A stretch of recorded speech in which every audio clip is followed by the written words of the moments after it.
Okay, the honey offering, part four, Nietzsche's Thus Spoke Zarathustra. Now, if my granddad pops in and says something, don't worry about it. I'm just here with him today. And again, months and years passed over Zarathustra's soul, and he did not heed it. His hair, however, grew white. One day, as he was sitting upon a stone before his cave and gazing silently out, but the outlook there is of the sea and tortuous abyss, his animals went thoughtfully around him and at last placed themselves in front of him. O Zarathustra, they said, are you perhaps looking out for your happiness? Of what account is happiness? He answered. For long I have not aspired after happiness. I aspire after my work.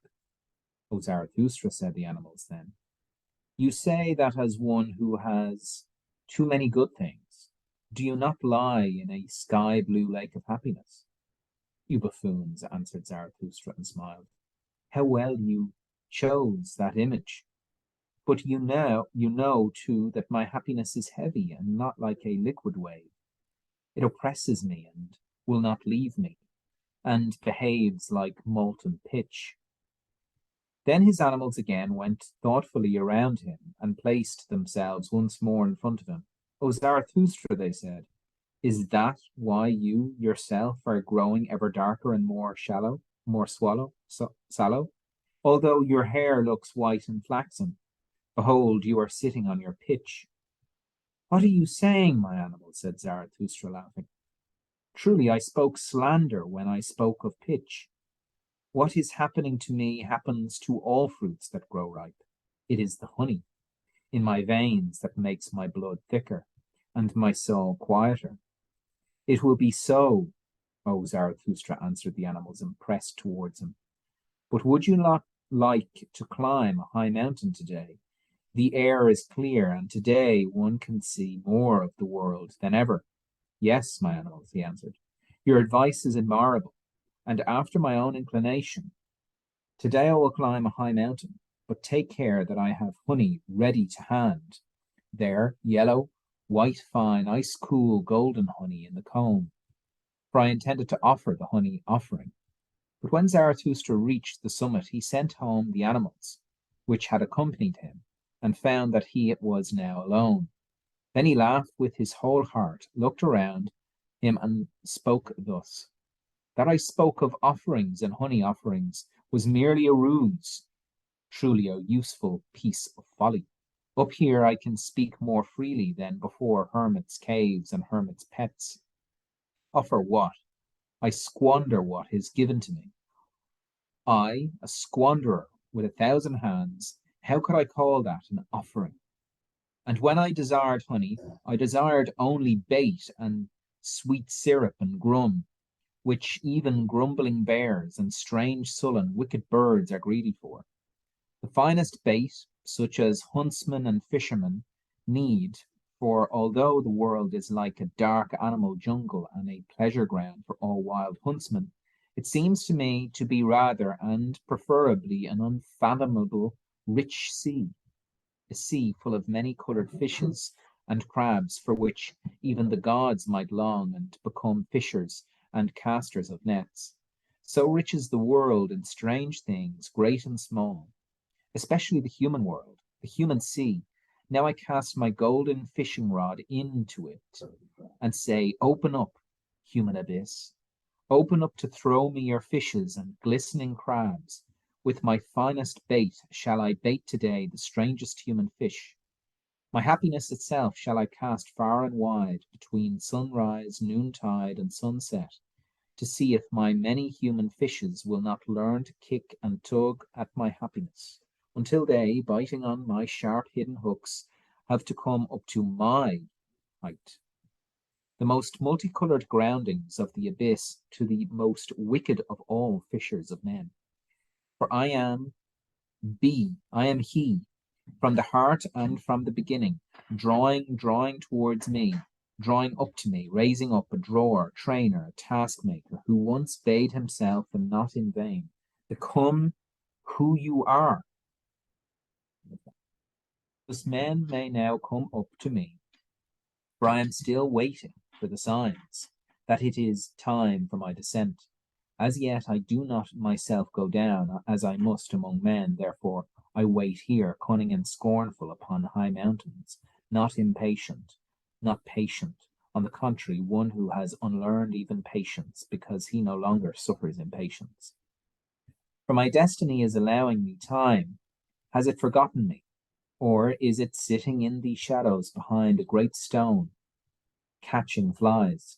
And truly I am grateful to my eternal destiny for not hunting and harrying me, and for allowing me time for buffooneries and mischief, so that today I have climbed this high mountain to catch fish. Has a man ever caught fish on a high mountain?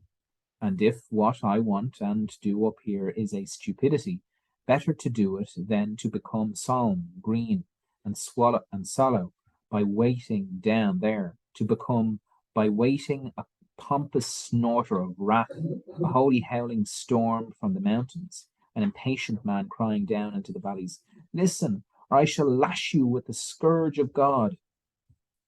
Not that I should be angry with such wrathful men on that account. They are good enough for a laugh. How impatient they must be, these great alarm drums, that must find a voice today or never. But I and my destiny, we do not speak to today, neither do we speak to the never. We have patience and time and more than time.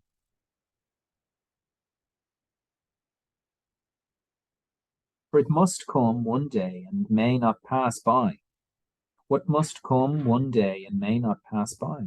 Our great Hazar, our great far-off empire of man, 1,000-year empire of Zarathustra. How far off may that far off be? What do I care? But I am not less certain of it on that account. I stand securely with both feet upon this foundation, upon this eternal foundation, upon hard, primordial rock, upon this highest, hardest primordial hill to which all winds come as to the dividing place of storms, asking where and whence and whither. Here laugh, laugh my bright and wholesome wickedness, down from high mountains, casting your glistening, mocking laughter, with your glistening bait for me, the fairest human fish. And what belongs to me in all seas, my in and for me in all things, fish it out for me, bring it here to me. I wait for it. I, the wickedest of all fishermen. Away, away, my hook. In down, bait for my happiness. Drop down your sweetest dew, honey of my heart. Bite my hook into the belly of your all black affliction. Gaze out, my eye. Oh now, oh how many seas round about me.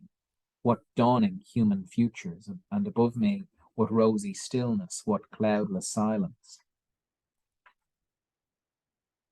Cry of distress. The following day, Zarathustra was again sitting upon the stone before his cave, while the animals were roving about in the world outside, fetching fresh food, and fresh honey too. For Zarathustra had consumed and squandered the old honey to the last drop. But as he was sitting there, with a stick in his hand, tracing the shadow of his figure in the ground, thinking and truly not about himself and his shadow, all at the once he started back in alarm, for he saw another shadow beside his own, and he quickly rose and looked around. Behold, there stood beside him the prophet, the same that had once eaten and drunk at his table, the prophet of the great weariness, who thought, "It is all one, nothing is worth while, the world is without meaning, knowledge chokes." But his face had changed in the interim, and when Zarathustra looked into the prophet's eyes, his heart was again startled. So many evil prophecies, and a shen lightning flashes passed across his face. The prophet, who had perceived what was going on in Zarathustra's soul, wiped his hand over his face, as if he wanted to wipe it away. Zarathustra did the same, And when each had silently composed and reassured himself, they shook hands as a sign that they wanted to recognize one another. Welcome to you, said Zarathustra, you prophet of the great weariness. Not in vain shall you once have been guest at my table. Eat and drink with me today also, and forgive a cheerful old man for sitting down at a table with you. A cheerful old man, answered the prophet, shaking his head. But whoever you are or want to be, O Zarathustra, you have little time left up here to be it. In a little time your boat shall no longer sit in the dry. Am I then sitting in the dry? Asked Zarathustra, laughing. The waves around your mountain rise and rise, answered the prophet, waves of great distress and affliction. Soon they will lift your boat too and carry you away. Thereupon Zarathustra was silent and wondered. Do you still hear nothing? The prophet went on. Does not the sound of rushing and roaring arise from the depths? Zarathustra was again silent and listened. Then he heard a long, protracted cry, which the abyss threw from one to another, for none of them wanted to retain it, so evil did it sound. You're a preacher of evil, said Zarathustra at last. That is a cry of distress and a human cry. Perhaps it comes from out a black sea. But what is human distress to me? The ultimate sin that is reversed for me. Perhaps you know what it is called. Pity, answered the prophet from an overflowing heart, and raised both hands aloft. O Zarathustra, I come to seduce you in your ultimate sin. And hardly were these words spoken then the cry rang out again, and more protracted and more distressful than before, and much nearer. Do you hear? Do you hear, O Zarathustra? Cried the prophet. The cry is meant for you. It calls to you. Come, come, come. It is time. It is high time. Hereupon Zarathustra was silent, confused, and deeply shaken. At last he asked like one undecided, and who is it that calls me? But you know who it is, answered the prophet vehemently. Why do you hide yourself? It is the higher man that cries for you. The higher man, cried Zarathustra, horror-struck. What does he want? What does he want? The higher man, what does he want here? And his skin covered with sweat. The prophet, however, did not respond to Zarathustra's anguish, but listened intently towards the depths. But when it had remained quiet there for a long time, he turned his gaze back and saw Zarathustra standing and trembling. O Zarathustra, he began in a scornful voice, you do not stand there like one made giddy by happiness. You will have to dance if you are not to fall over. In all your tricks, no one could say, behold, here dances the last happy man. Anyone who sought him here would visit these heights in vain. He would find caves, certainly, and backwood caves, hiding places for the hidden, but not mines of happiness and treasure houses and new gold veins of happiness. Happiness? How could man find happiness with such buried men and hermits? Must I yet seek ultimate happiness upon blissful islands and far away from forgotten seas? But it is all one.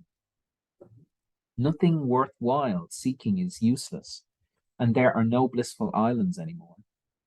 Thus sighed the prophet with his last sigh. However, Zarathustra again became cheerful and assured, like one emerging from a deep chasm into the light. No, no, thrice no, he cried vigorously, and stroked his beard. I know better. There still are blissful islands. Do not talk about such things, you sighing sackcloth. Cease to splash about such things, you morning rain cloud. Do I not stand here already wet with your affliction and drenched as a dog? Now I shall shake myself and run away from you, so that I may become dry again. You must not be surprised at that. Do you think me discourteous? But this is my court. But concerning your higher man, very well, I shall seek him at once in those forests. His cry came from there. Perhaps he is being attacked by an evil beast. He is in my domain. Here he shall not come to harm. And truly, there are many evil beasts about me. With these words, Zarathustra turned to go. Then the prophet said, O Zarathustra, you are a rogue. I know it. You want to be rid of me. You would rather run into the forests and waylay evil beasts. But what good will it do you? In the evening you will have me back. I shall sit in your own cave, patient and heavy as a log, and wait for you. So be it. Zarathustra shouted behind him as he departed, and whatever in my cave belongs to me also belongs to you, my guest. But should you discover honey in there, very well. Just lick it up, you growling beard, and sweeten your soul, for in the evening we must both be in good spirits. And glad that this day has ended. And you yourself shall dance to my songs as my dancing bear. You do not believe it? You are shaking your head. Very well, go on, old bear. But I too am a prophet, thus spoke Zarathustra. Conversations with the king. 1. Zarathustra had not been going an hour through his mountains and forests when all at once he saw a strange procession. Along just that path that he was going down came 2 kings adorned with crowns and purple sashes and bright as flamingos. They drove before him a laden ass. What do these kings want in my kingdom?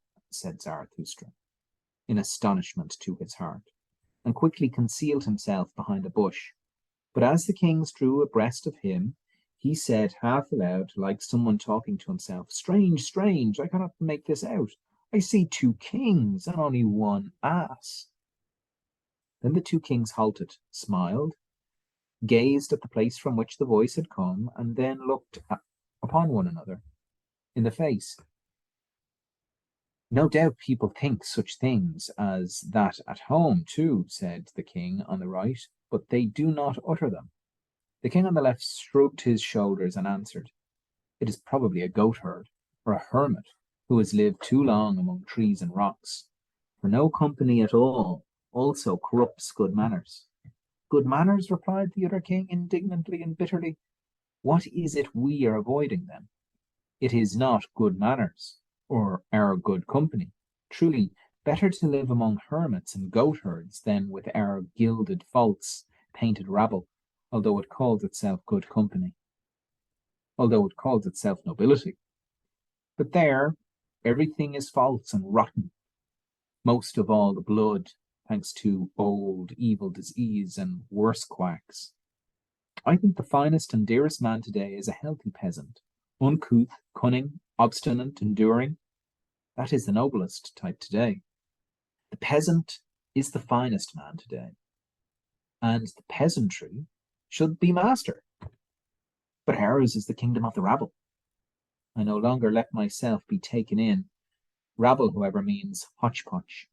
Rabble hodgepodge, in that everything is mixed up with everything else, saint and scoundrel and gentleman and Jew, and every beast out of Noah's Ark. Good manners, everything is false and rotten with this. Nobody knows how to be respectful anymore. It is from precisely this that we are running away. They are honey-mouthed, importune dogs. They gild palm leaves. It is this disgust that chokes me, that we kings ourselves have become false, arrayed and disguised in the old yellowed pomp of our grandfathers, showpieces for the stupidest and craftiest, and whoever today traffics with power. We are not the first of them, yet we have to pretend to be.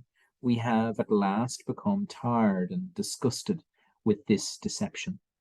Now we are avoiding the mob. All these ranters and scribbling blue bottles, The stench of shopkeepers, the struggles of ambition, the foul breath fought to live among the mob, fought to pretend to be the first among the mob. Ah, disgust, disgust, disgust. What do we kings matter any more? Your old illness is assailing you. The king on the left said at this point, disgust is assailing you, my poor brother, but you know that someone can overhear us. Hereupon Zarathustra, who had kept his ears and eyes open to these speeches, rose from his hiding place, stepped towards the kings and began, he who has overheard you, he who likes to overhear you, O kings, is called Zarathustra. I am Zarathustra, who once said, what do kings matter any longer? Forgive me, but I was glad when you said to one another, what do we kings matter? This, however, is my kingdom and dominion.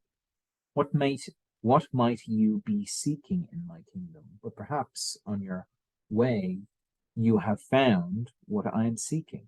That is the higher man. When the kings heard this, they beat their breasts and said in a single voice, we have been recognized. With the sword of these two words, you have cut through the thickest darkness of our hearts. You have discovered our distress, for behold, we are on our way to find the higher man, the man who is higher than we. Although we are kings, we are leading this ass to him. For the highest man shall also be the highest lord on earth. There is no harder misfortune in all human destiny than when the powerful of the earth are not also the first men. Then everything becomes false and awry and monstrous.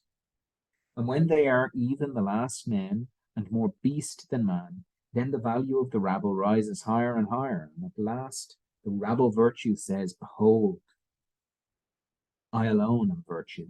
What do I hear? Answered Zarathustra. What wisdom from kings? I am enchanted, and truly I already feel the urge to compose a verse out of it. Even if it should be a verse not suited to everyone's ears, I long ago unlearned consideration for long ears. Very well, come on. But here it happened that the ass too found speech. It said clearly and maliciously, yea.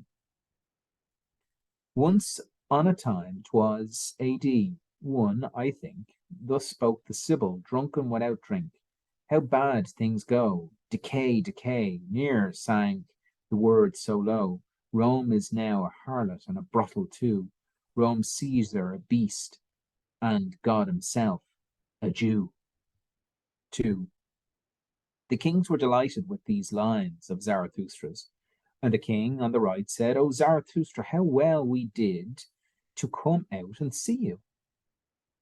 For your enemies have shown us your image in their mirror, from which you gazed with the grimace of a devil, and with mocking laughter, so that we were afraid of you. But what good was it? Again and again you stung your ears and hearts with your sayings. Then at last we said, what does it matter how he looks? We must hear him who teaches. You should love peace as a means to new wars, and a short peace more than a long. No one ever spoke such warlike words. What is good? To be brave is good. It is the good war that hollows every cause. O Zarathustra, at such words the blood of your fathers stirred in our bodies. It was like spring speaking to old wine casks. Our fathers loved life. Then swords were crossed like red-flickered serpents. They taught all sons of peace faint and feeble, but the long peace made them ashamed. How they sighed, our fathers, when they saw resplendent, parched swords upon the wall. Like them, they thirst for war, for a sword wants to drink blood and sparkles with its desire. As the kings thus eagerly talked and babbled of the happiness of their fathers, Zarathustra was overcome by no small desire to mock their eagerness. For they were apparently very peaceable kings that he saw before him, with aged, refined faces. But he controlled himself. Very well, he said. Yonder leads the way to Zarathustra's cave, and this day shall have a long evening. But now a cry of distress calls me hurriedly away from you. My cave will be honoured if kings would sit and wait in it. But to be sure, you will have to wait a long time. But really, what does it matter? Where today does one learn to wait better than in courts, and the whole virtue still remaining to kings. It is not today called being able to wait, thus spoke Zarathustra. Each. And Zarathustra walked thoughtfully farther and deeper through forests and past swampy places.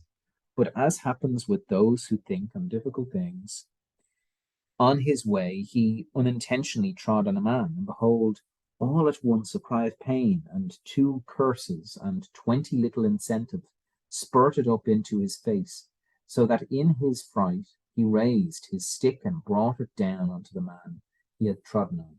But he immediately came to his senses, and his heart laughed at the folly he had just committed. Forgive me, he said to the man he had trodden on, who had angrily risen and sat down again. Forgive me, and first of all accept a parable. How a wanderer dreaming of distant things unintentionally stumbles over a dog on a lonely road, a dog lying in the sun. How they both start up and let fly at one another like mortal enemies. These two, frightened to death, thus it happened with us. And yet, how little was lacking for them to caress one another, this dog and this solitary, for they are both solitaries. Whoever you may be, said the trodden-on man, still angry, you have come too near me with your parable, and not only with your foot.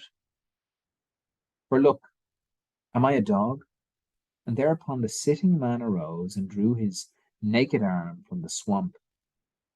For previously he had lain stretched out on the ground, concealed and unrecognizable, like someone lying in wait for swamp game. But what are you doing? Cried Zarathustra in alarm, for he saw that a great deal of blood was running down the naked arm. What has happened to you? Has an evil beast bitten you, unhappy man? The bleeding man laughed, still irritated. What is it to do with you? He said, and made to go off. Here I am at home and in my domain. Whoever wants to question me, let him, but I shall hardly reply to a blockhead. You are wrong, said Zarathustra compassionately, and held him fast. You are wrong. Here you are not in your own home, but in my kingdom, and I will have no one come to harm here. But nonetheless, call me what you like. I am what I must be. I call myself Zarathustra. Very well, up yonder leads to the way to Zarathustra's cave. It is not far. Will you not tend your wounds in my home? Things have gone ill with you in this life, you unhappy man. First a beast bit you, then a man trod on you. But when the trodden-on man heard the name of Zarathustra, he changed. What has happened to me? He cried. Who concerns me in this life except this one man, Zarathustra, and that one beast that lives on blood and the leech? For the sake of the leech, I have lain here beside this swamp like a fisherman, and already my outstretched arm has been bitten 10 times. Now a fairer leech bites for my blood, Zarathustra himself. O happiness, O wonder, praised be this day that lured me to the swamp. Praised be the best, liveliest coupling glass alive today. Praised be the great leech of conscience, Zarathustra. Thus spoke the man who had been trodden on. And Zarathustra rejoiced at his words and their fine, respectful manner. Who are you? He asked, and offered him his hand. Between us there is still much to elucidate and clear up. But already it seems to me it is bright, broad daylight. I am the conscientious man of the spirit, answered the other, and scarcely anyone is sterner, stricter, and more severe in things of the spirit than I, apart from him whom I learned, Zarathustra himself. Better to know nothing than half know many things. Better to be a fool on one's own account than a wise man at the approval of others. I go to the root of things. What matter if it be great or small, if it be swamp or sky? A hand's breadth of ground is enough for me, if only it be thoroughly firm ground. A hand's breadth of ground, one can stand upon that. In truly conscientious knowledge, there is nothing great and nothing small. So perhaps you are an expert on the leech, asked Zarathustra. And do you probe the leech down to its ultimate root, conscientious man? O Zarathustra, answered the man who was trodden on, that would be a colossal task. How could I undertake it? But what I am master of and expert on is the leech's brain. That is my world. And that too is a world. But forgive me that my pride here speaks out, for here I have not my equal. That is why I said here I am alone. How long have I probed this one thing, the brain of the leech, so that slippery truth should here no longer slip away from me? Here is my kingdom. For its sake I have cast away all others. For its sake I have grown indifferent to all others, and close besides my knowledge couches my black ignorance. The conscience of my spirit demands from me that I know one thing, and apart from that know nothing. I'm disgusted by all the semi-intellectual, all vaporous, hovering, visionary. Where my honest ceases, I am blind, and want to be blind. But where I want to know, I also want to be honest. That is severe, stern, strict, cruel, and inexorable. Because you, O Zarathustra, once said, spirit is the life that itself cuts into life, that led and seduced me to your teaching. And truly, with my own blood have I increased my own knowledge. As the evidence indicates, Zarathustra interposed, for blood continued to run down the naked arm of the man of conscience. For 10 leeches had bitten into it. O you strange fellow, how much this evidence tells me. For it tells me about yourself, and perhaps I should not pour all of it into your stern ears. Very well, let us part here. But I should like to meet you again. Up yonder leads the way to my cave. Tonight you shall there be my welcome guest. And I should also like to make amends to your body for treading upon you. I shall think about that. But now a cry of distress calls me hurriedly away from you. Thus spoke Zarathustra. Any thoughts?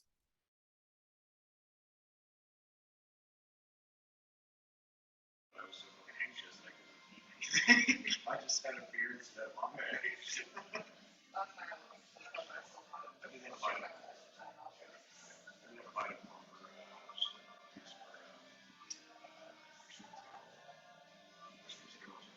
Any thoughts? Uh, yeah, the leech. Why does this guy know so much about the leech? What's your reading, Max?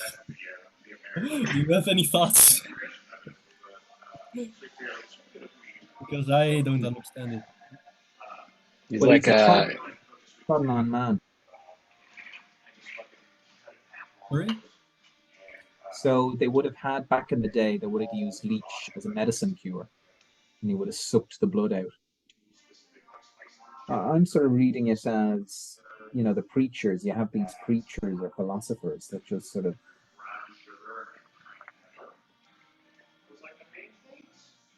they're just like leeches. People can be like leeches.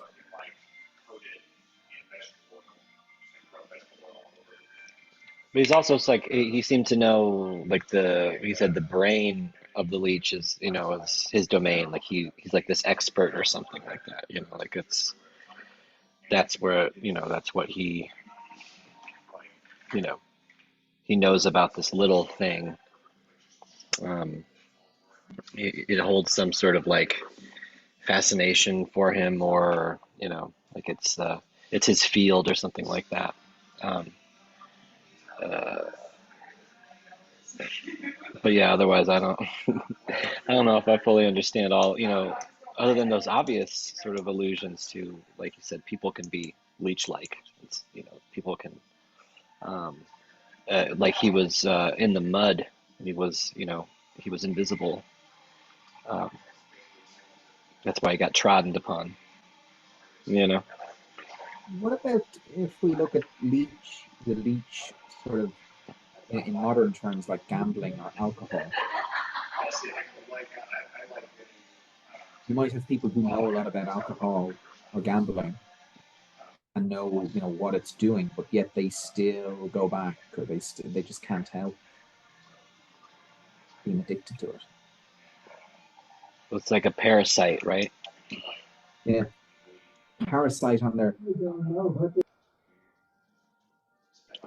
Yeah, something that actually the only thing that really came out for me in on the leech is this. It's better to be an idiot to the good for yourself than to be wise for the good of others. It makes a lot of sense, but yeah, for the rest, I don't really get the leech. I don't really get it. I think these are quite complex. Also, the kings.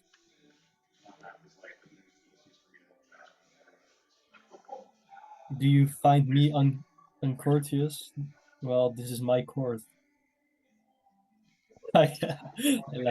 That was very good. Oh, and like the note crate, or like the scream for help. Then Zarathustra he was hearing to those screams, and it was a lone scream which went into the depths, and which was kind of reverberating into the depths, because no one depth wanted to hold the scream because it was so horrible. That's like pure groundlessness. You can't go anywhere. That's how I read the scream. I thought it was very well written. Yeah. What about also if we think of, like, this guy's in the swamp? What would be the equivalent swamp today? Maybe like, what's the famous place in Los Angeles? The where all the poor people are. Skid Row. Skid Row, yeah.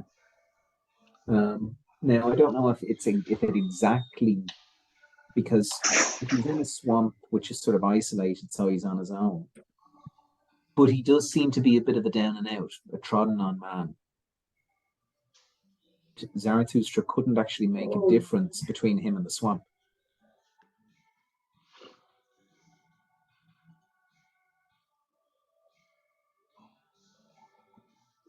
Swamp is a dark, cold place. It's not clean.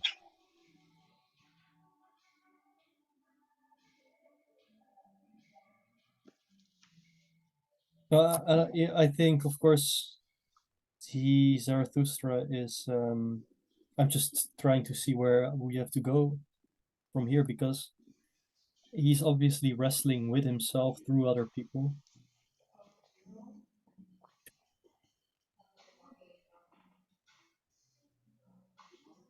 And yeah, I don't know how to read. I don't know how to read this. Well, first, he gives him a parable, like when he steps on him. It was like a wanderer and a wanderer steps on a dog. So, and I don't know, uh, sort of instantly, sort of, putting this hierarchy on this person, and then he gets offended, but then he seems to sort of accept it in a way, right? He seems, once he realizes who he's talking to, then he's uh, becomes more respectful. And I don't know if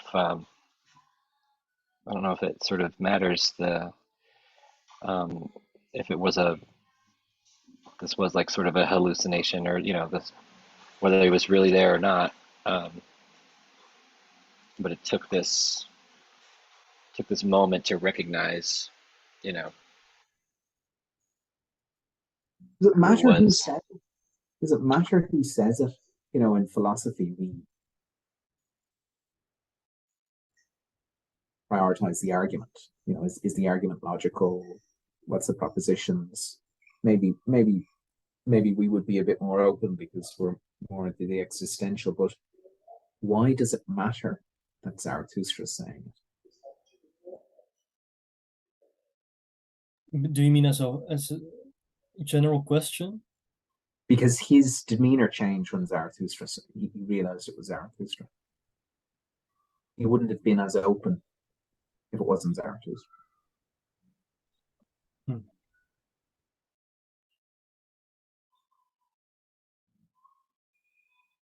it seems like everybody knows who he is. The kings know who he is once they realize, um, and that they want to hear what he has to say, but they also they already had like a preconception, because they had been, they'd seen like, a representation or an image of him in their, his enemies' mirrors or something like that. You mentioned that. And so, but they decided that they had to, they wanted to hear him anyway. But were they seeking him? Were the kings seeking Zarathustra when they said they were searching for the higher men?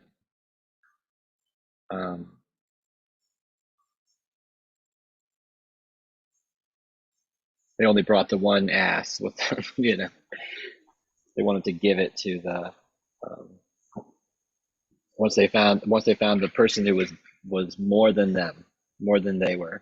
There are these two kings, but they were searching out somebody who was greater than them. There's also this debate in political theory: do the elites have contempt for the masses? Like, are they sort of cynically governing people, or do they actually believe what they're saying? It seems in this account, Nietzsche sort of saying that the kings are sort of really they have contempt for the masses. I think it's they are of course not kings who have made their own kingdom. These are kings whose ancestors have created kingdoms. And this is what Nietzsche talks about, that changes their attitude, and that they look at Zarathustra's words and they realize that their forefathers would have read them and would have been totally away by it because of the struggle that it talks about. But it's this struggle that they're removed from in the first place, since they have inherited their kingdom. I like how this first section, part 4, starts. That Zarathustra's hairs are white, and it has been years since the third part. And then someone asks, "Hey Zarathustra, are you looking for happiness?" And then he's like, I haven't been striving for happiness for a long time. I strive for work. And that's really telling. Yeah, I was listening to, I don't know if you know him, he's an Italian football manager, Conte, today. And he's one of the best managers out there. And he was saying to his players, I don't want you to be happy when you're playing your football. I want you to kill. I want you to win. And in philosophy, you have all of this sort of valuing of happiness. But in Zarathustra and in Nietzsche's work, I mean, this value of happiness is really questioned. In order to make something great, you have to be a bit mad and you have to be obsessive and, push yourself and suffer.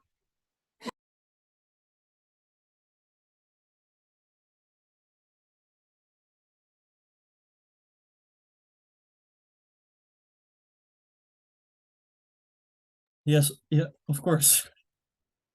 But how do we explain the islands of bliss? Why do we even talk about that when we have realized, we have this kind of realization that it's about the work, it's about the projects, it's about, even Hegel teaches this. It's not, what he says, yeah, God is love, and there's this disporting of love with God, but it's not just saying that sounds very nice, maybe, but it's about the seriousness, the suffering, and the patience that you have in that whole process of self-becoming. I think you. James. Oh, 1 second. Hey, Yeah, I think there's just this thing in human nature that my, my granddad. Um, there's this thing in human nature that just sort of, I don't know what you think. Is it just that the work can be too much and we just run away? You know, I've noticed it a bit in myself recently where sometimes I just want to go back to being a kid again. It's just all simpler. It's just nice with the parents and Yeah. I was a much more simpler being, and my mother could just love the little baby. And maybe that's the blissful islands. I think the way I view this myself is that reality is just unbearable. So we have developed all kinds of different ways to flee this, and we make our own little neurotic fantasy world. So we go to work, we go home, and we start whatever. It could be gaming, it could be watching TV, it could be wanking off. It could be philosophy. That's really my thing. Like I try to flee all this shit, and then I read philosophy, and then I'm I in do my like sushi. own fantasy world, kind of. And It's that's like like that's I think maybe that's that's maybe the coincidence between putting in the work and also the islands of bliss. I was just gonna mention too, like, if it's all work, if it's all suffering, then you know, then it's not work or suffering. It's just, it's all the same thing. And so you kind of, like if it's all pleasure, if it's all bliss islands, then it's nothing also. So you kind of have to have this, this oscillation, this dialectic between, sort of escape exactly and then also being in it. Like that's how you pleasure would and work. know, right? Like that's how you like the islands of bliss are that way because you have this, you know, uh, if you get rid of all the pain, then you're also getting rid of all the pleasure. That's sort of the same thing. Very So good. you have to have them. Uh, so that's the sort of the upside of all of the suffering and stuff is that you would have to have some, you know, something to look forward to or something that's going to be it's going to mediate that in some way, at least for a while, because there's always going to be changing, or you can't stay there forever or whatever. I think that might be a way to that's what makes it necessary, I suppose. Is that they're different to some degree. Yeah, I wonder what is pleasure in the Christian sense. Is like I mean is I think renouncing pleasure is. well, I mean you do have a wife because you can do everything with the wife. Yeah. Um, is there a danger that the overman become? How do we not make the overman a fleeing? I think the Overman has a wife. He has only one. He has found. Well, there's a few women. There is life. There's wisdom. There's truth. And there's even one wife or woman he wants to have children with. That's eternity. Dance. Yeah, and the Eternity. dancing girls. Oh yeah, and you have those dancing girls, but they are like teenage girls. He doesn't really. They're not like wife material. I love this in the end of part 3. He says, "Never have I found a wife who I want to have children with, except for this woman, who I love dearly. Because eternity, I love you dearly." And just before this, he talks. We already talked about the whip and how important it is to bring whenever you have the female gender uh, in the room. He says here, "I am really sick and tired to be your sheeple, like to be the leader of the herd of yeah, to be your schaapachtige." I don't know how to translate. It's like to be the herd has a sheep, right? He says, "I'm really sick and tired of being your sheep-like leader. Oh, witch, I have sung for you. Now you must scream for me." On the rhythm of my whip, you must dance and scream for me. I haven't forgotten my whip, have I? No, no, I haven't. On beyond good and evil, we find our island and our green hills. Only us two, and that's why we must like each other. He's talking about it's talking about life. I think that's really amazing. This pair that you will always have in your life, yourself and life, and you're both beyond good and evil. Yeah. But yeah, you can sing about it, but then you gotta get your whip. It has to dance for you, and it must scream. I'm reminded of this. Like, imagine I've always had this fantasy of like having a Glock or some kind of pistol, and then having someone in front of me and just tell them that they have to dance, and I'll just shoot on the ground close to their feet, and then they start dancing. Is that what he's talking about? Is that the fun we should have? And you've been watching Fight Club. I haven't. I actually haven't watched that.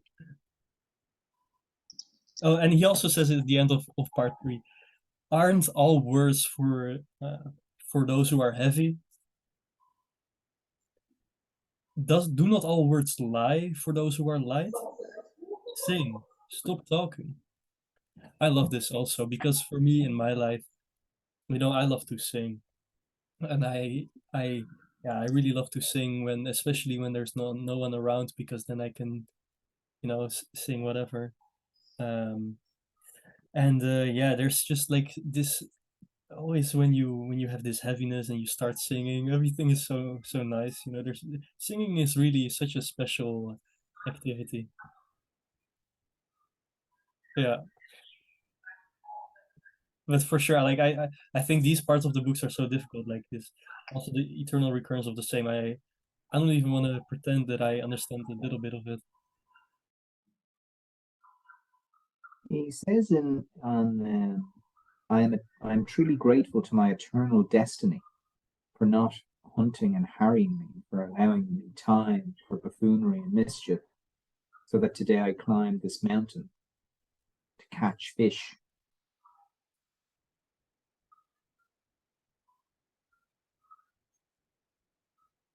It's so much esoteric stuff going on in this book that I don't know if I'm getting it.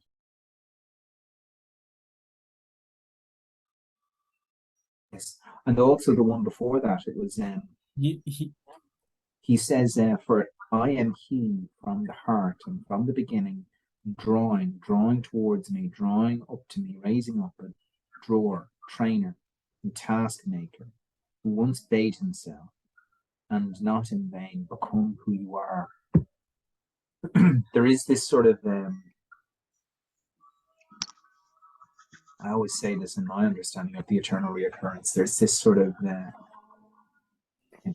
goading destiny, sort of like, come on, I have, there's this sort of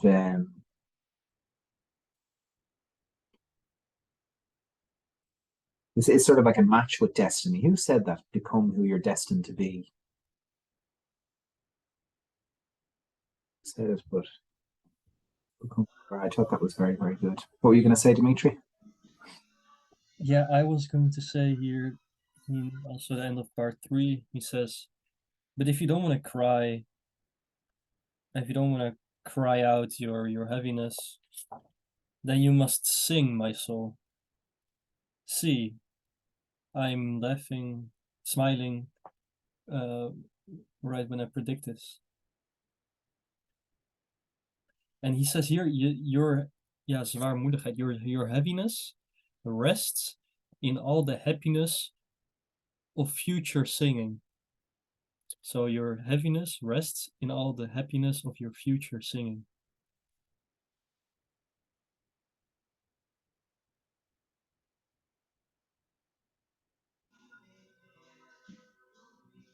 Like when I was reading this, I was in the library, but like these 2 last chapters of uh, like about singing and dancing, like if I wasn't in the library, I was just have got up and start singing and whatever. But I think I think there's I think he is literal about that.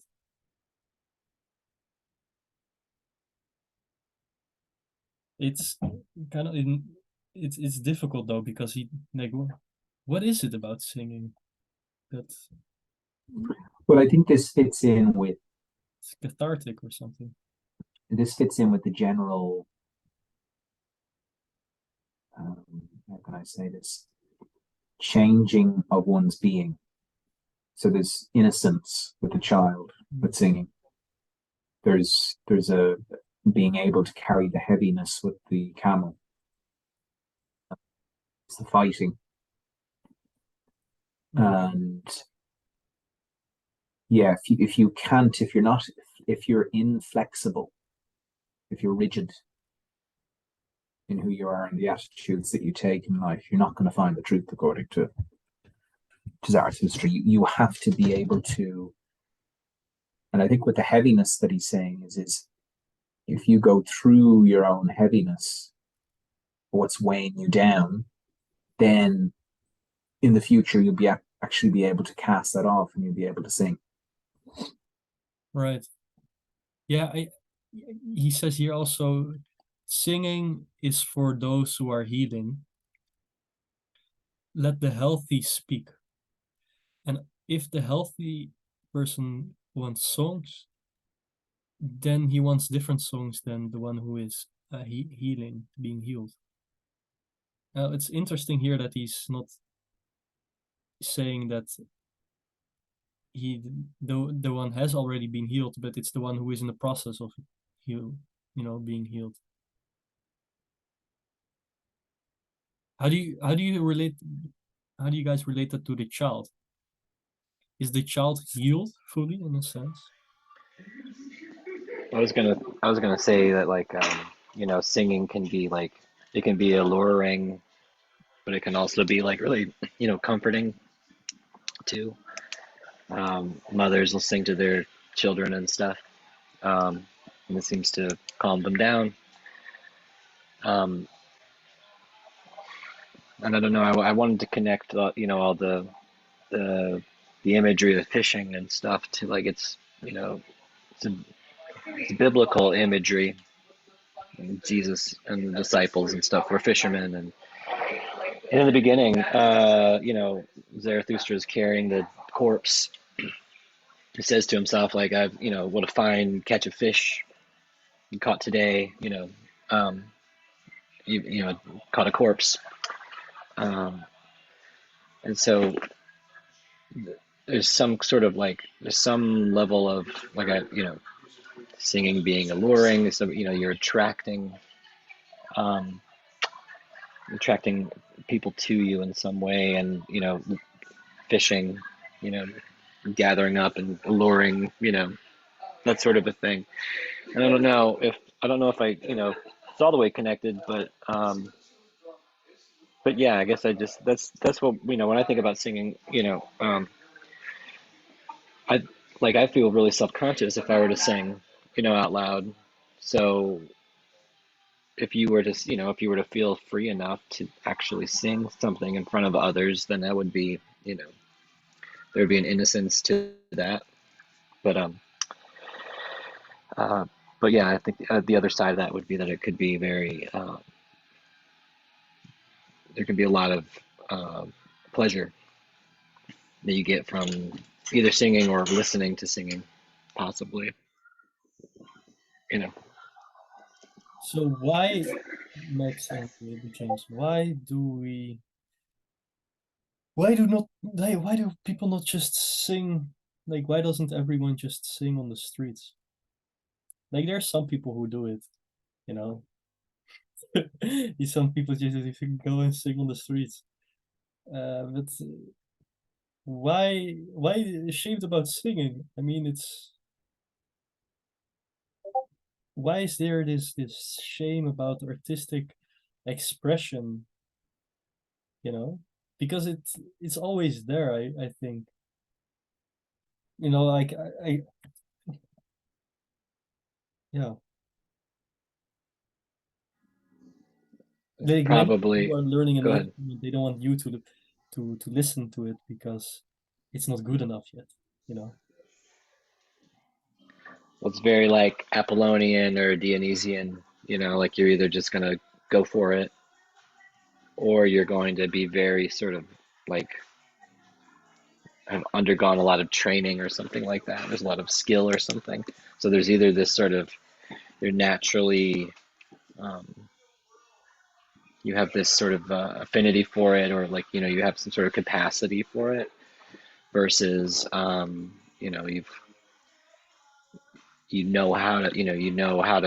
make pleasing artistic expressions. There's, Right. So it's about the others, basically. sure, sure. So, so if you can just do it for yourself, then maybe that's the secret, or that's what you're talking about.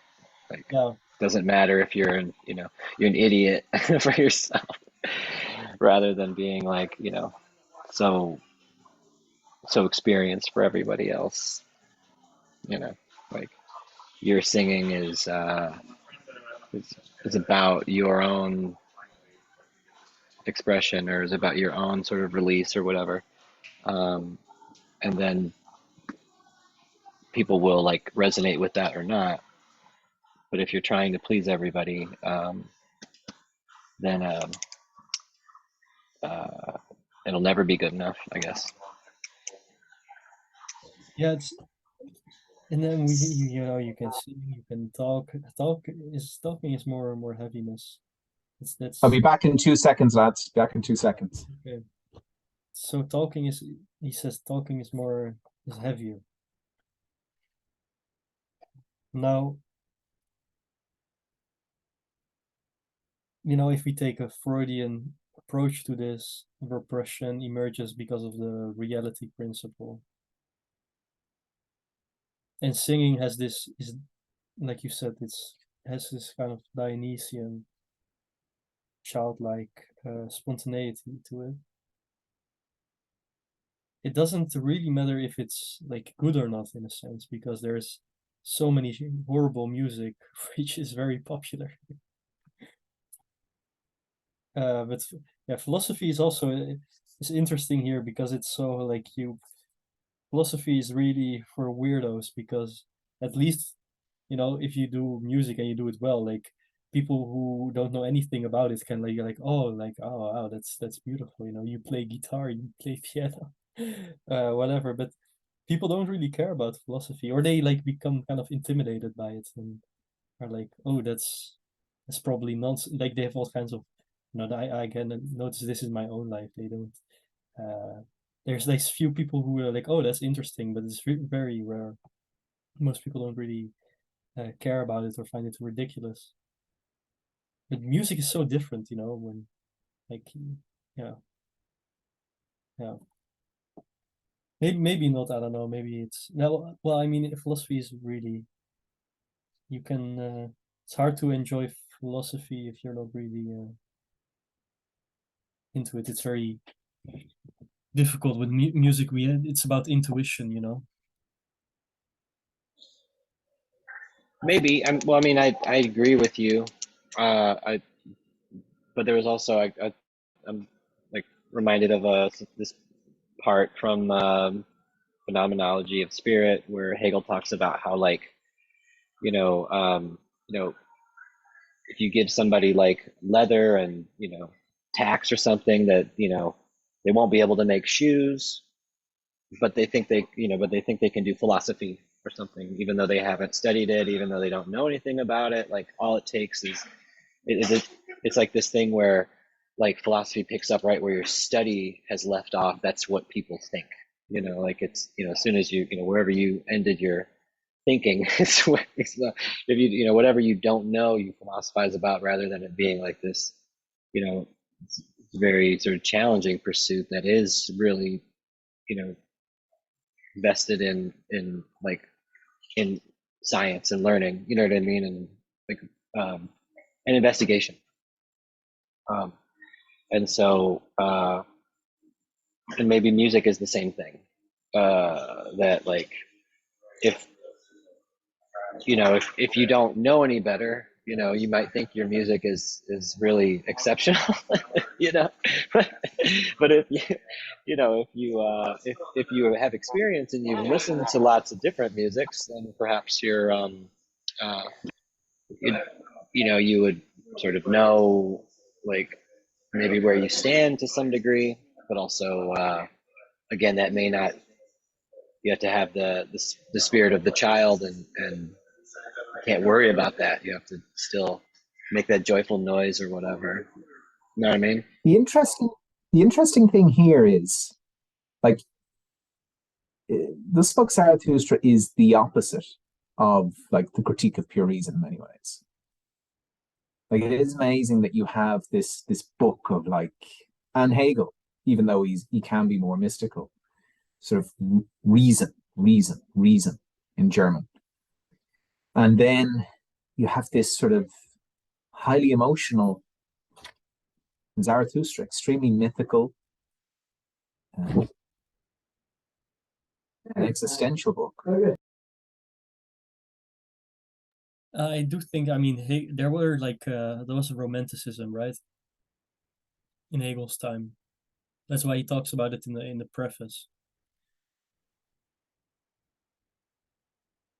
Say that again. Well, there was like romanticism in Hegel's time. He talks about in the preface of the Phenomenology of Spirit. He talks That's true. That's true. all the intuitive absolute, and it's about feeling, but no, that's nonsense. It's you have to really work at it to like cognize the absolute.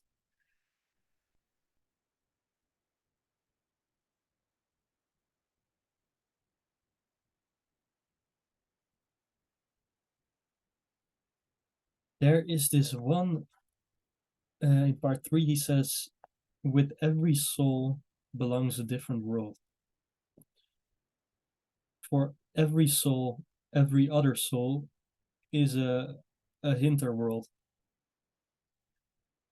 Precisely what looks the most alike, the appearance is lying the most, because the smallest gap is the hardest to bridge. For me, how can there be an outside of me?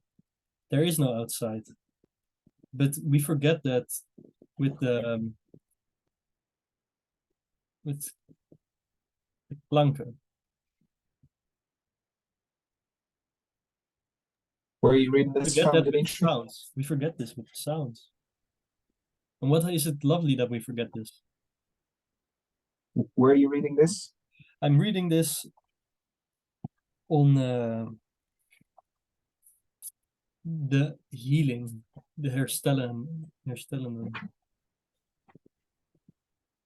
It's about the singing part also. Okay. Oh yeah. Okay. There's this relationship that Nietzsche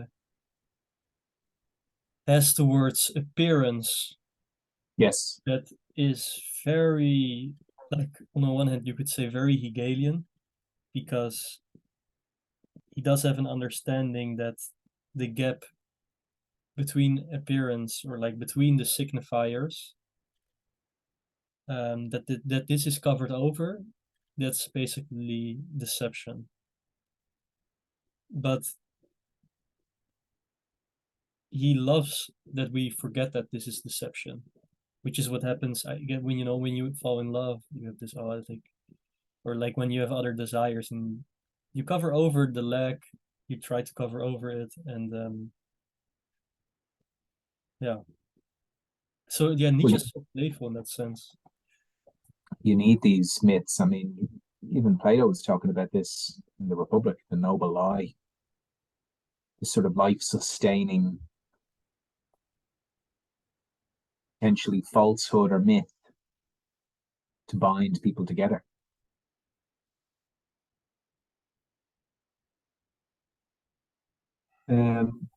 What do you think is going on in the honey offering? Why did Zarathustra,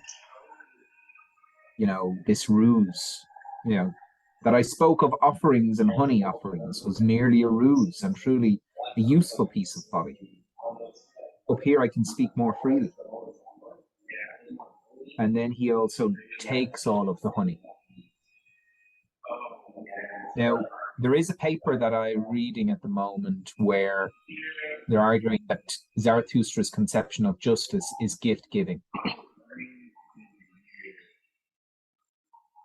I think there's a recurring metaphor of gold as being the representation of the highest virtue, because gold like bestows this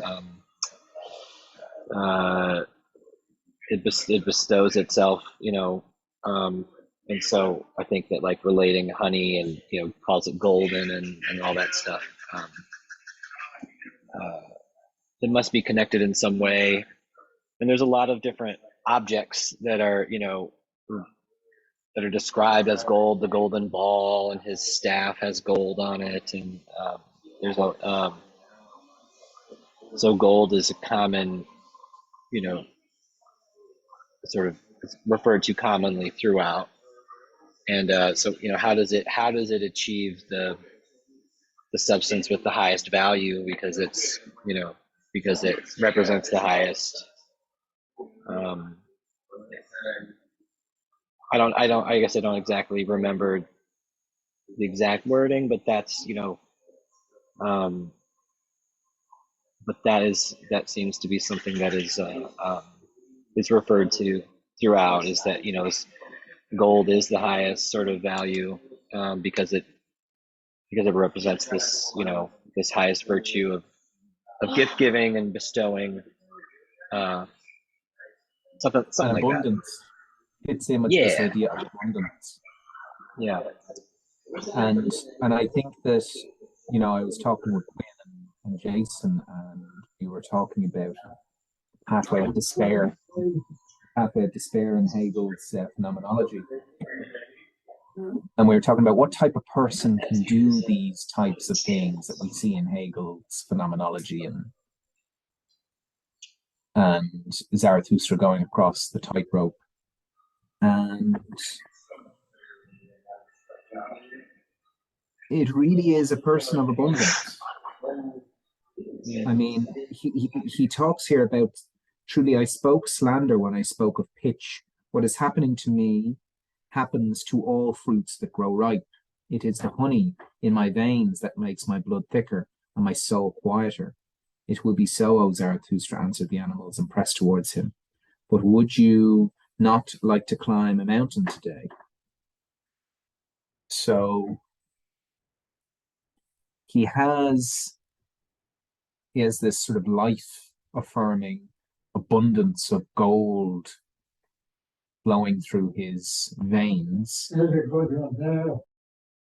and his animals help him.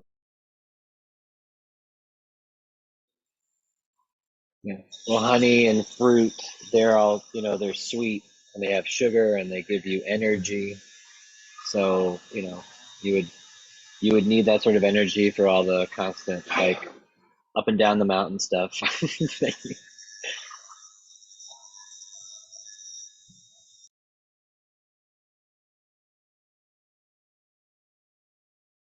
And then also at the start, and again, months and years passed. I know, over Zarathustra's soul, and he did not heed it. His hair, however, grew white. One day he was sitting on a stone before his cave and gazing out silently. But the outlook there is of the sea and tortuous abyss. His animals went thoughtfully around him and at last placed themselves in front of him.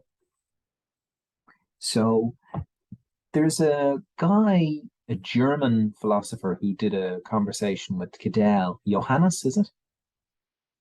He puts up lectures, yeah. And he has a course on what is it? It's another word for being relaxed, uh, or a nice word for laziness, called in. This is going to really annoy me now. Anyway, and he has this course on it, and you're supposed to take your time in life. There's, he being idle. The course is about being idle. And Zarathustra here is just sitting upon a stone before the cave and gazing out silently out. Zarathustra is not in a rush. He's taking his time, and he has his companions in the animals. And I often think about that too. I mean, you have to take your time with all of this philosophy. It's not gonna happen overnight.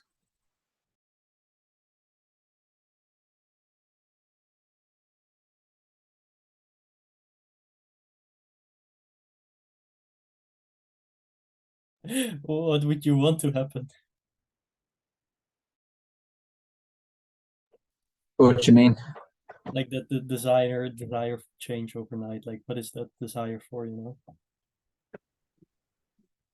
Yeah, well, I mean, I think we just want everything to come so quickly, as we were talking before with reading philosophy and all of this. You know what? Yeah, I really like this. We haven't gone to that part yet, but at a certain point, there's this old pope,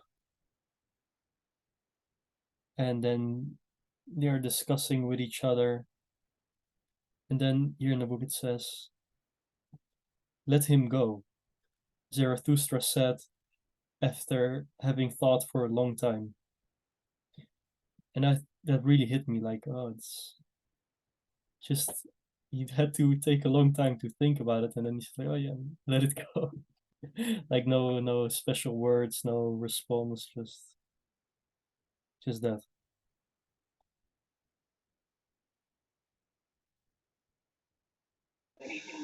He's talking about God, by the way, like that the Pope has to let go of God.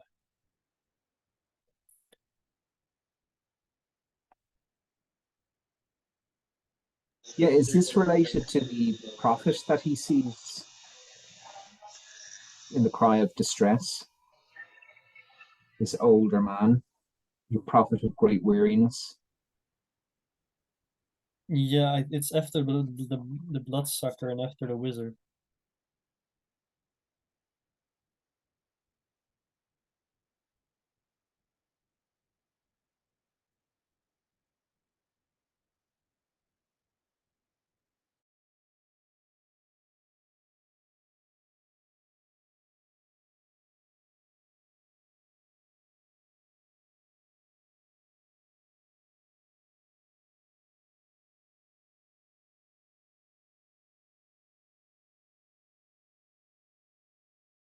The very interesting thing in the cry of distress is, what is this scream? Yeah, I mean that's what he's looking for. He wants to find where the hell this scream come from. I don't know, man. I don't know. I think it's the scream of humanity, the deep abyss in everyone. The you're talking about trauma. I think it's Nick Land has this idea of sort of cosmic trauma. It's just part of creation. Rocks ripping apart, or suns crashing into suns, and energy and the impacts that mass has on one another. And he also talks about the Black Sea. Talk about this black in the cry of distress coming out of this Black Sea. So Zarathustra was again silent and listened. Then he heard a long, protracted cry, which the abyss threw from one to another, for none of them wanted to retain it. So evil did it sound. You're a preacher of evil, said Zarathustra at last. That is a cry of distress and a human cry. Perhaps it comes out from the Black Sea. But what is human distress to me, the ultimate sin that is preserved for me? Perhaps you know what it is called. Pity, answered the prophet of an overflowing heart, and raised both hands aloft. O Zarathustra, I come to seduce you to your ultimate sin. So, and hardly these words were spoken, and the cry out rang out again, protracted and more distressful than before, much nearer. Do you hear? Do you hear, O Zarathustra? Cried the prophet. The cry is meant for you. It calls you. Come, come, come. It is time. It is high time. So Zarathustra fell silent, confused and deeply shaken.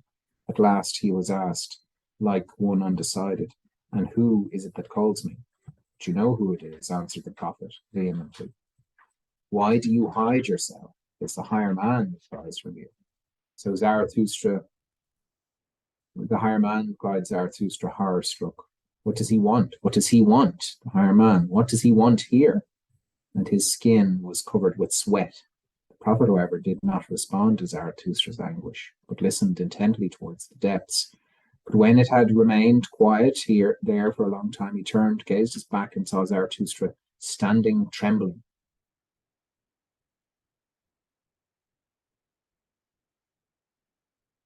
So there we have. Then he goes on to dance. Anyone who sought him here would visit these heights in vain, would find caves, backward caves, hiding places, and hiding, but not mine, not mines of happiness. Happiness, how could man find happiness with such buried men and hermits? Must I seek ultimate happiness upon blissful islands far away from forgotten seas? There's a lot in that.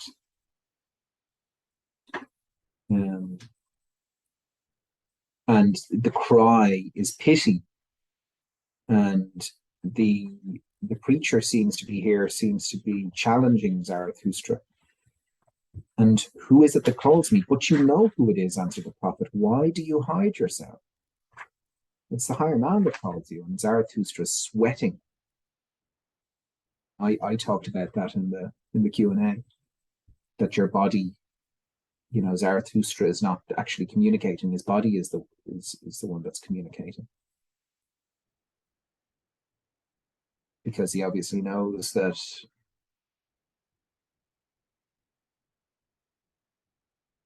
that he's not doing enough. Is that it? That he's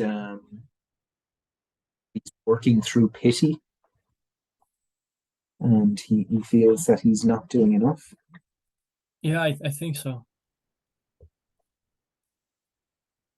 I think so, but I can't say too much about it, because then again, I don't know. There's so much here, and it's something to reread a lot of times. Just give me 1 second. I have something actually. I'm going to show.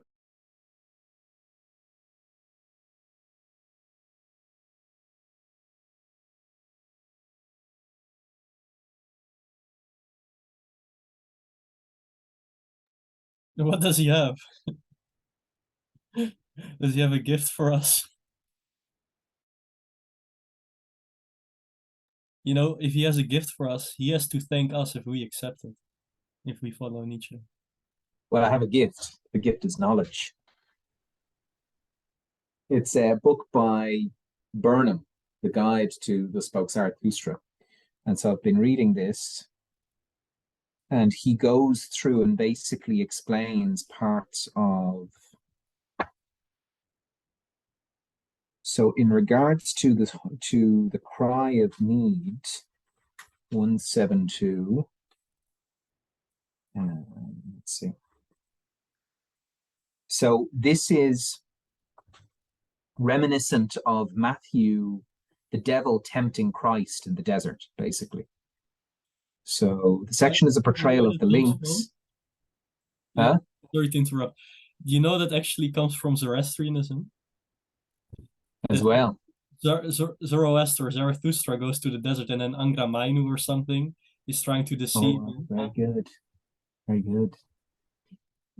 So this section is a portrayal of the lynx with himself about his influences. The section is a portrayal of the lynx and differences that connect Nietzsche with Schopenhauer's philosophy, which is also related to the soothsayer.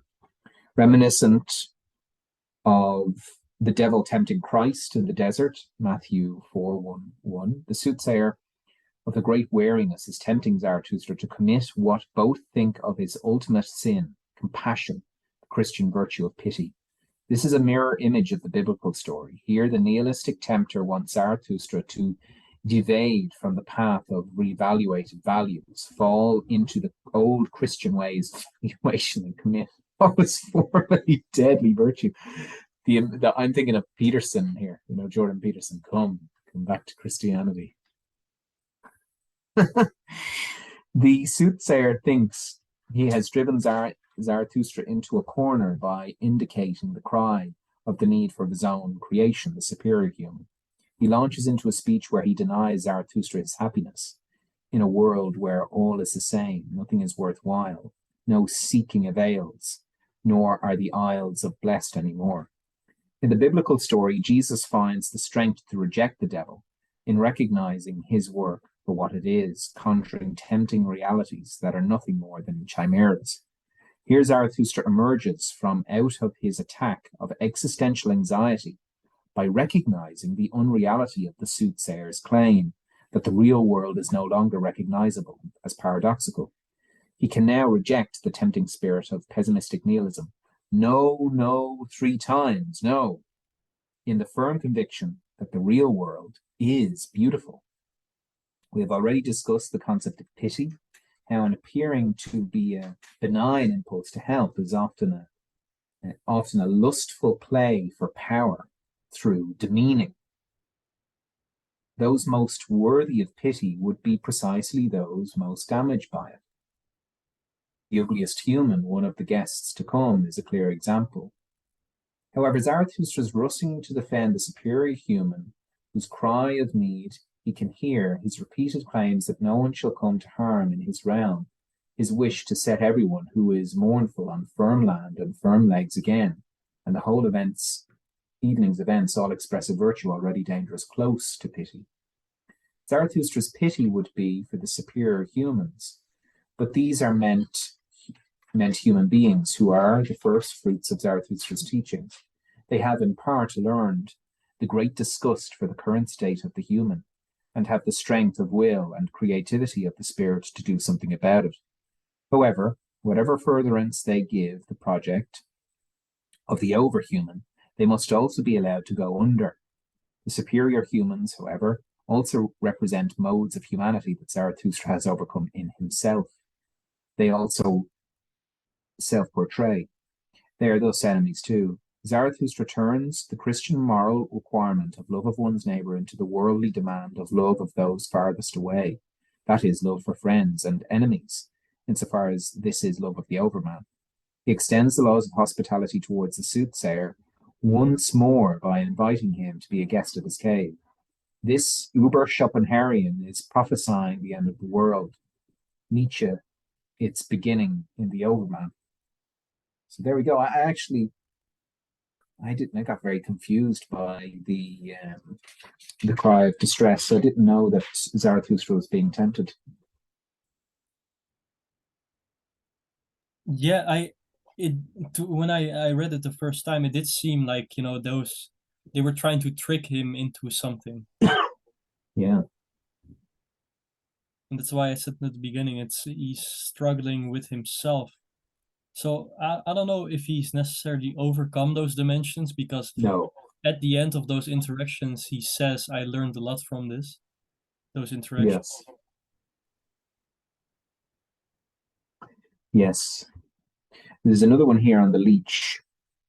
So the leech is a strained allegorical portrait. Zarathustra steps on a man who is lying in marshy land. The man represents a severe version of a kind of intellectual conscience, for which, as the action and the section's ending demonstrate, Zarathustra does not have much time for. He quickly leaves the scene, extending his customary hospitality to the conscientious in spirit.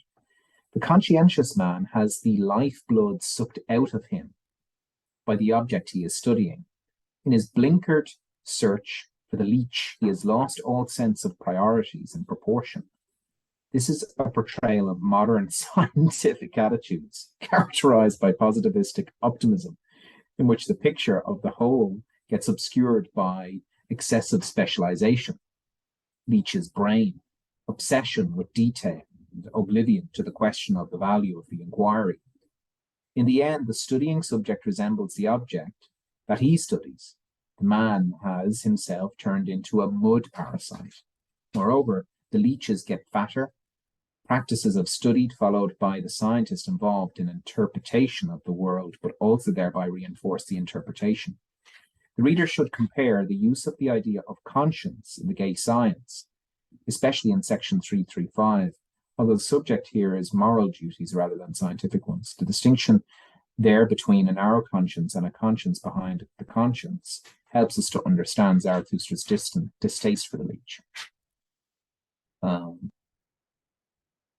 play actors lack conscience. So also see part 1, section 12.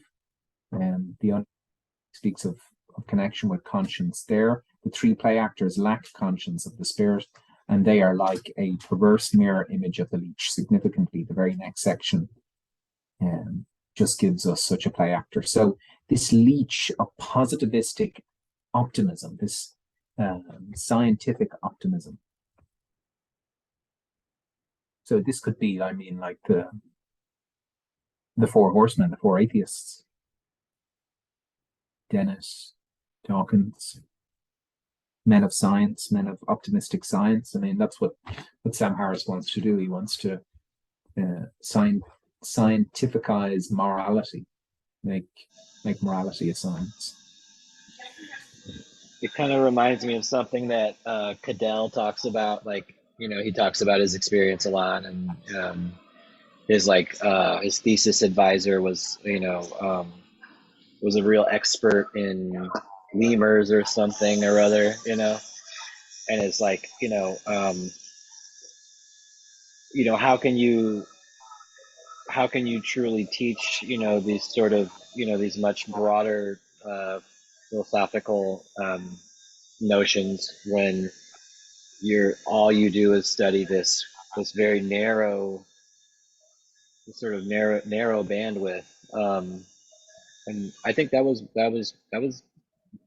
partially what I was kind of thinking when we read that part, like that this, the person, the leech man was like, you said that the brain, was his world or something, and the leech's brain was his world, and so it's like, yeah, it's just sort of, like hyper focusing on this one thing that doesn't, and you're unable to build any other connections, and so he kind of turns into his subject, because subject object sort of starts to lose, they start to he becomes the object that he's so like vested in. I have noticed that, like, I would listen to Sam a lot, and Sam Harris has talked about meditation and sort of spirituality or whatever. And I think it's good, But when I listen to him, I sometimes feel am I listening to a robot? I mean, he just seems so sedated because I don't know what's happened. Has he done? Is there such thing as too much meditation, where it's like you're No, just on numbing painkillers or something? no, I write about this in Enter the Alien. The problem with sutra is that the impasse of sutra is that you quench the flame of chaos, but you need Right. the Exactly. earth and Exactly. dancing star. And I think that's what he's done. I think that's what he's done. Poor Sam. He has to read some Nietzsche. Yeah, really. Yeah. Yeah, Stuck in exactly. the moment of observing reason. This is Trying brilliant. to find trying to say spirit is a bone. What was the movie with Kevin Spacey where he was he was in a house beside this teenager and they ended up actually having an affair of some sort. I can't remember what it was. It was like an American movie. It was American something Beauty. American Beauty, yeah. And he's this sort American of like Beauty. unhappy, office going man. And then this sort of like this chaos entered his life and this woman. And yeah, this is very Oh, similar to Max, I have a question for you. Do I have to congratulate you with the death of the Queen of England? Now, this is relevant because the Queen of England just died, and on Irish Twitter, everyone, what's trending right now is "Here we go." They're loving it. So, what do you think Nietzsche would say about this as an what would Irishman? Nietzsche say? What Are you would Nietzsche happy? say? Are you justified to be happy? I don't know. I'm a sort of contrarian when it comes to all of this stuff. Like I don't know. I'm gonna have to meditate on this because I Okay, let don't me really know if give a I shit. can congratulate you.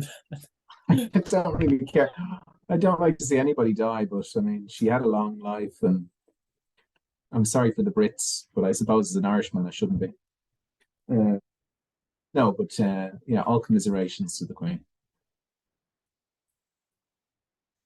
Okay, back to real life matters. So let me just read something here. In He wrote maybe like 2 pages on part four, and I think that this will help. Okay, part four. Part four was published separately and as a privately financed print run. Much speculation has gone into the significance of this final part and its link with the rest of the text. In the Nachlass, Nietzsche puts forward numerous ideas as to the role of its significance, including at one point the plan to add another, fifth part. Zarathustra is thus 2 books, one with 3 parts and one with 4. Each can be legitimately defended as a proper part of our philosophical and literary attention. In discussing the end of part 3, we did so with little reference to part 4. Now it is time to explore the alternative. There are a number of arguments that help us make sense of the 4-part structure. One of them is the assumption, and this is very interesting, that as a form of parody on Wagner's Ring, the 4 parts of the text of Zarathustra's ironically intimate, the 4 parts imitate the 4-part structure of the operatic cycle. Likewise, the book can be envisioned as a symphonic in structure, since the classical symphony form had 4 movements. Another very exciting argument is that Nietzsche is adhering to the tetralogy model of Greek tragedy, whereby 3 connected but distinct tragedies are followed by a 4th drama. Not other tragedy, but a satyr play, a satirical contrast to the previous 3 and a commentary on them. Indeed, Zarathustra is not so much the highly strung prophet here, but more like an old philosophical faun who roams around the woods meeting contemporaries and getting it wrong, rather like the wanton in Wagner's Twilight. Satire, and not so much the serious, poeticized philosophy. Section 19 is an example. Nor the euphoric poetic epiphany, again with the key exception of section 8. All right, no worries. Section 10. is the dominant stylistic pitch of much of the writing here, culminating in the revelry of the section that follows number 12, the Last Supper. The key symbolic event at the foundation of modern Western European culture is here satirically demolished by turning into the form of the simultaneous praise and critique of those strangely deranged creatures, the superior humans, who are those superior human contemporaries.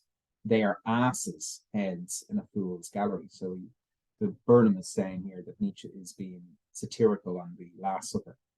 Part 4 has a tighter and more continuous narrative than any of the previous 3.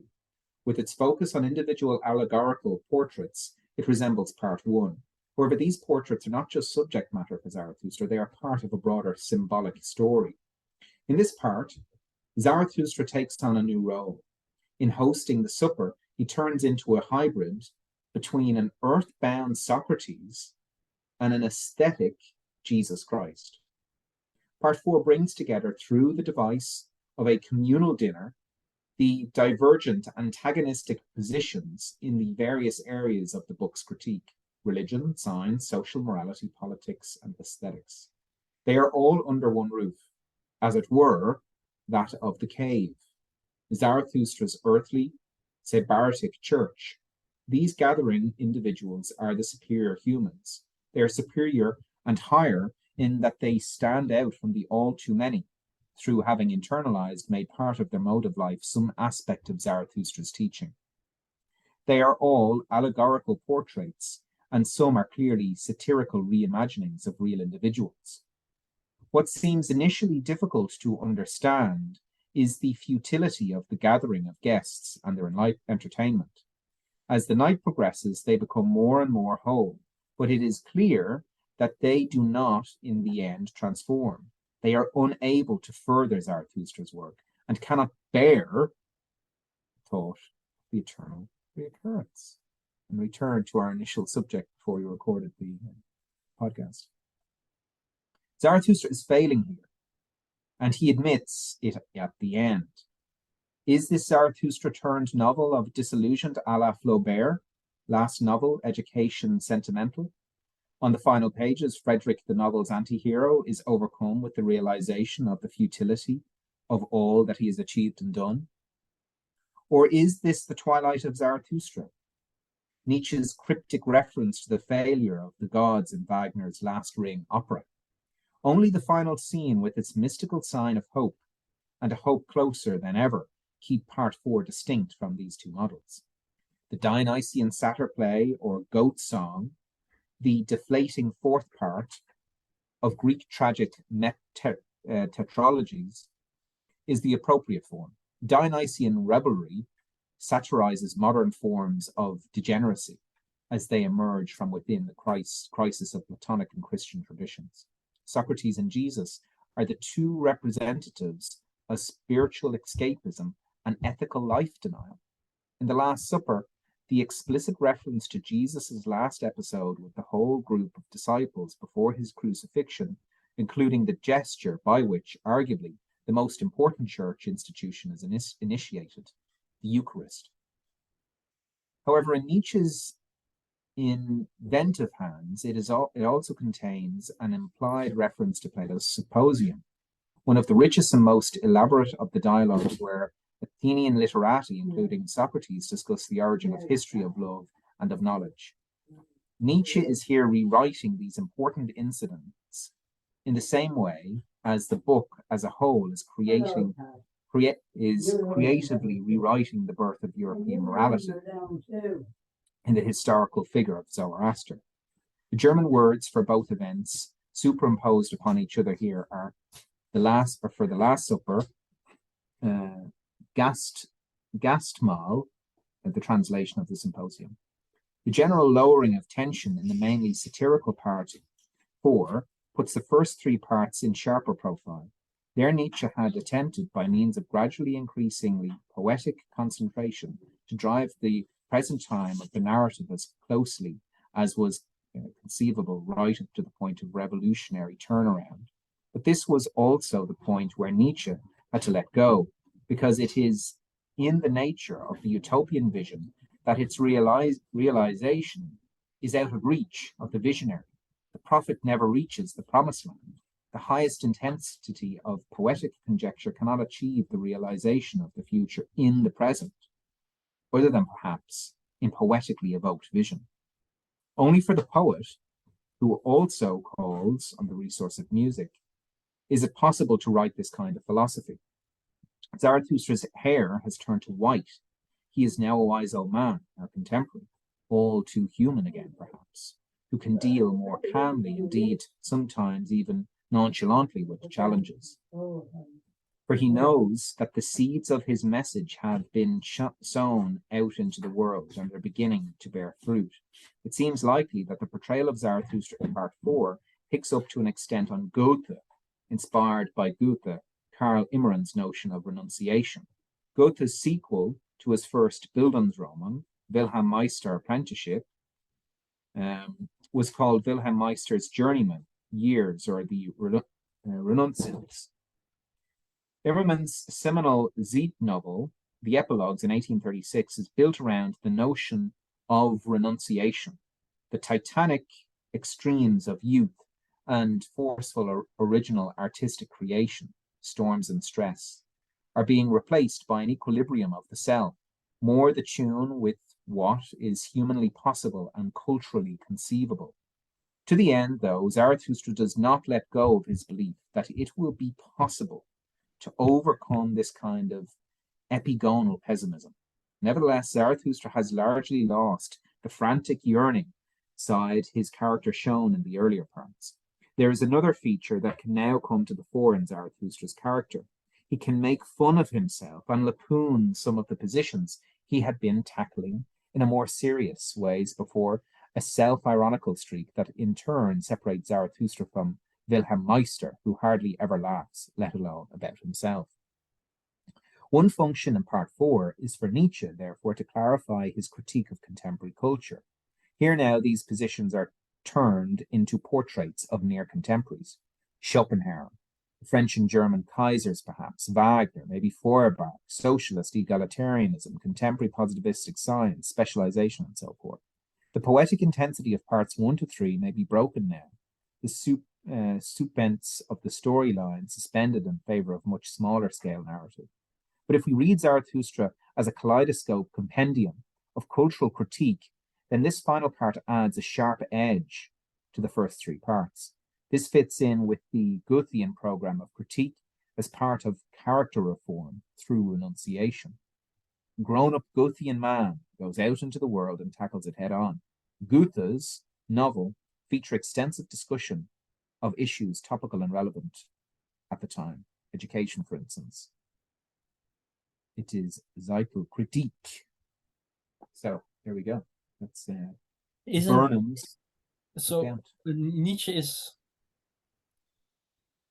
Nietzsche, following Layman Pascal, is writing for us. He's writing for people who don't even who haven't even been born in his time yet. I heard recently some very stupid take. Someone said, "Oh yeah, this whole character Zarathustra, it's so stupid because in the end he fails anyway." And it's like, yeah, well, you could have written Zarathustra that wins, but that's not interesting, right? But yeah, but I mean, this is the whole point. The whole point is to realize that a utopia is never going to happen at your time. I mean, it's just not going to work. So, and I think that this is what Cadell is pointing to. Zarathustra, are they utopian? Well, there is a vision that Zarathustra is trying to bring into reality. Now, he's saying that he might not be able to do it, but he's still trying to do it. And what Burnham is saying in this is that at the end of part 3, he has all of these people who have worked through Zarathustra's work in some sense, but they fail. They fall short. So there is a vision definitely there. And I think that this is what Cadell is talking about, that we have to have a becoming to actually work through all of the stuff that needs to be worked through and not skip the steps. But even the the Overman has the Overdragon. There's like Yeah. there's still there like you won't eliminate that whenever the bridge has been crossed and the arrival of the Overman comes. There's then that it'll probably be necessary that they'll have its own you know overcoming that will be a part of its becoming. There's something Yes. else. Something else will emerge that will need to be surpassed for the Yes. Overman. So it's not, so it's not a utopia that is, and that's not the point. It's just there's an evolution, and it's like uh, space needs to be made for both of those things. But I So think that like, Burnham is saying that Zarathustra had to realize in the fourth part, you can see Zarathustra's humanness. He has his white hair, you know, he's satirizing himself. It's like in the Republic, start of the Republic, they're talking about youth and sex and this sort of beast. And I think it's Socrates or one of the older men says, "Oh, I'm so glad I'm old now. I'm finally free of that beast. It just overtakes me." And I think that in a way that the fourth part is the same thing. Zarathustra is reflecting on the mania of being the prophet, prophesizing the open. I think the old man in the Republic is like is glad that he's too old for sex or something like that. Like that was I think it's the more so the beast.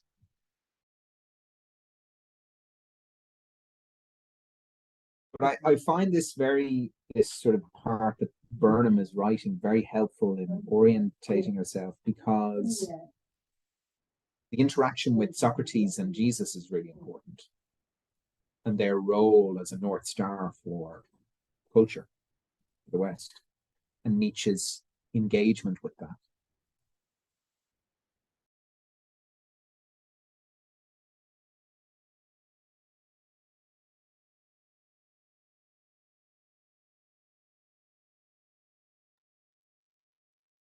Yeah, this is so rich. It's so rich, this whole book. Anyway, I'm gonna call it a night. Yeah, that's a good idea. Good talking to you guys, and I'll be doing the phenomenology of spirit on Sunday if you're around. All right, man. See you later. Cool. Good having you. Long live the Queen.